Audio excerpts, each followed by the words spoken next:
मेरा नाम doctor Ayesha Geass है। मैं एक डर्मेटोलॉजिस्ट हूँ, कॉस्मेटोलॉजिस्ट हूँ और जिल्द के हवाले से अपनी खिदमात अंजाम दे रही हूँ मेयो हॉस्पिटल में और university of Lahore teaching hospital में। मरहम के प्लेटफॉर्म पे आज का क्वेश्चन बहुत इंटरेस्टिंग था और अक्सर लोगों का ये प्रॉब्लम भी है।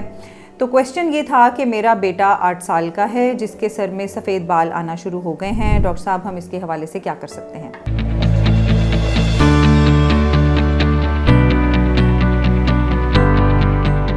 तो हम आपको ये क्लियर कर दें कि बालों का सफ़ेद हो जाना, जो कि आजकल थोड़ा वक्त से पहले देखा जा रहा है, ये एक बहुत ही सीरियस इशू है और इसको सीरियस लेना भी चाहिए।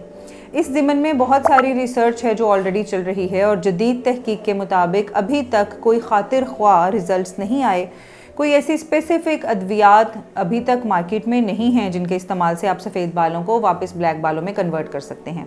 हाँ, लेकिन इस ज़िमन में विटामिन डी की डेफिशिएंसी का बहुत ज़्यादा रोल है। कैल्शियम की कमी और विटामिन डी की कमी से अक्सर औक़ात बालों का सफ़ेद होना कदरे तेज़ हो जाता है। तो अपने बच्चों का विटामिन डी का टेस्ट करवा लीजिए। अक्सर औक़ात हमने देखा कि हमारे तजर्बे में पेशेंट्स इसमें डेफिशिएंट होते हैं और फिर विटामिन डी या कैल्शियम की सप्लीमेंटेशन के साथ ये मामला कदरे बेहतर हो सकता है।